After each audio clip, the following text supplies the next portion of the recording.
I was back on this. There it goes. I was trying to show you what I had on here. Um, Metal Lath. That's what it's called. Metal Lath. It should be on here. The Rapid Recovery. It's a building we worked out there in Temple. Uh, Under submittals. Submittals. They'll ask you for submittals every once in a while because they want to know exactly what you're putting on.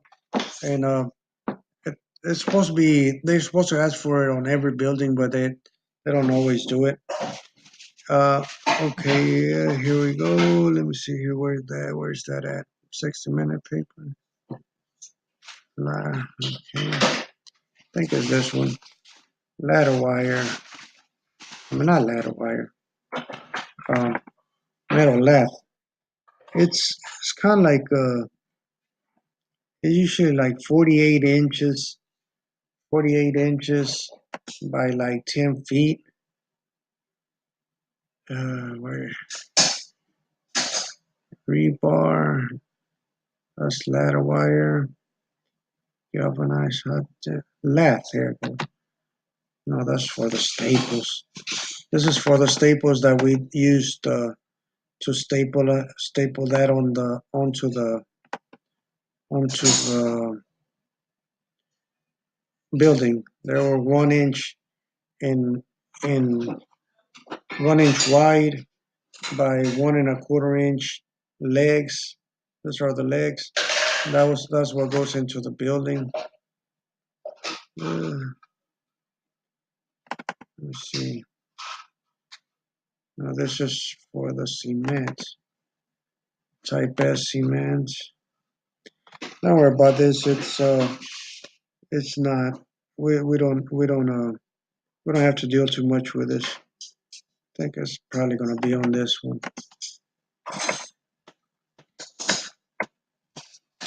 I'm trying to show you a picture of it.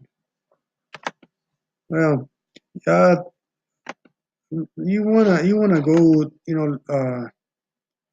into the you wanna go and see some YouTube videos as well. But here I should be able to metal lath 2.5. It means 2 pound, 2.5 pounds per square foot. This is what the metal lath looks like.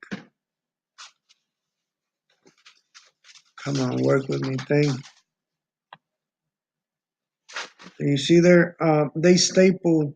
Well, before the metal lath, I forgot to mention, we put builder's paper. You put a builder's paper, which the Tyvek waterproofing should be enough. Then you can see they staple like every foot and a half.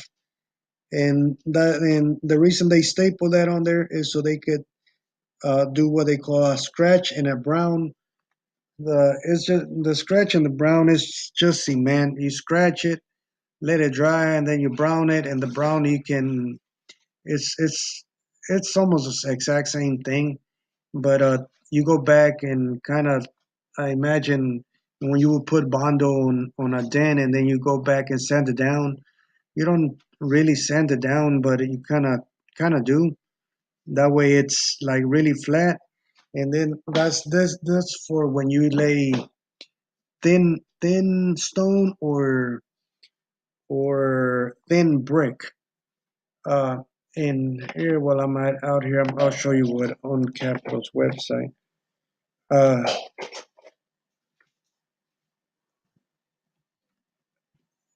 uh, Capital Products is what I know. It's here in Austin area. Farrell. Here goes Capital Products. Okay.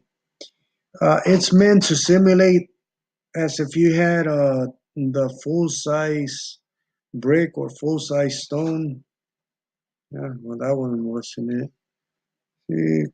Pull out products. Here we go. Okay. Normally, a full size block it's 8 by 8 by 16, which means it's here it goes 8 inches, 8 inches in height 16 inches in width. But if you're gonna go with a same thing on well on a brick, it will be probably more like the 4 inch. This is what a brick looks like. It's normally like 4 inches. Here, let me half height. 4 inches by 4 inches high by 8 inches, which would be about half of this. But when you simulate that you have full size brick or stone, you have to go to here to the see on this one it would be a corner.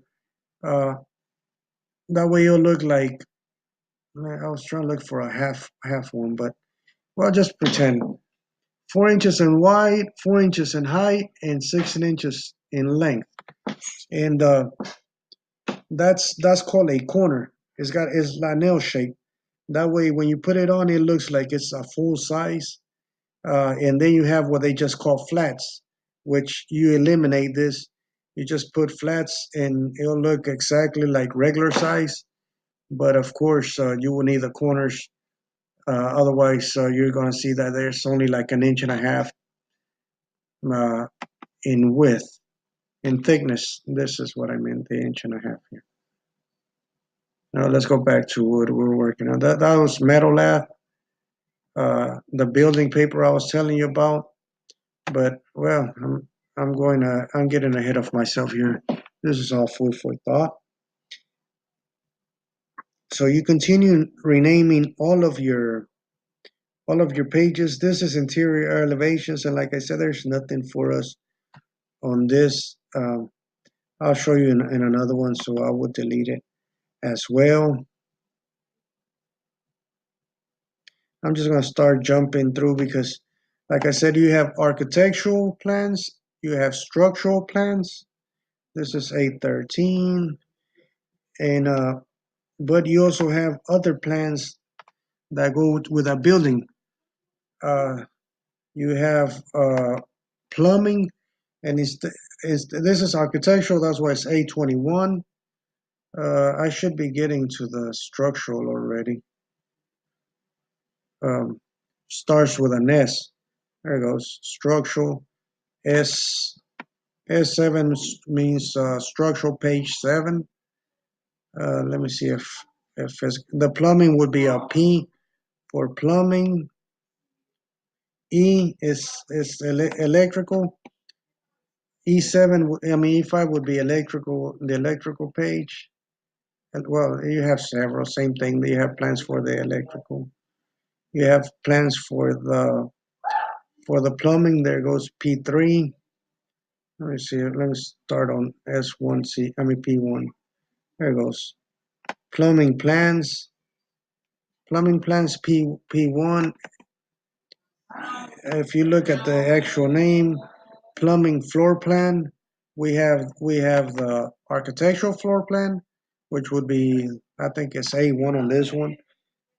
Don't They don't all start the same, so uh, but this one being that it's plumbing, we don't need the plumbing, we don't need with the silver. The only reason we use it is to find out where the dumpster enclosures are, but Uh, for the last few years, I've seen that they put the dumpster enclosure inside with architectural plans and for walls. That one too.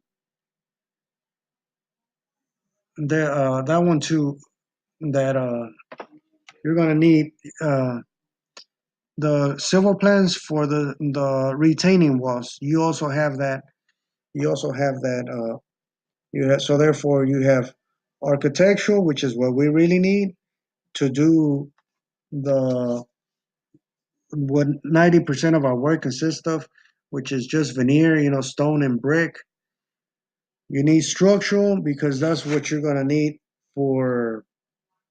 that's what you're gonna need for your when you do CMU buildings. The civil you want them just so you can locate the dumpster enclosure and the retaining walls, screen walls. Most of the time you don't have any of that.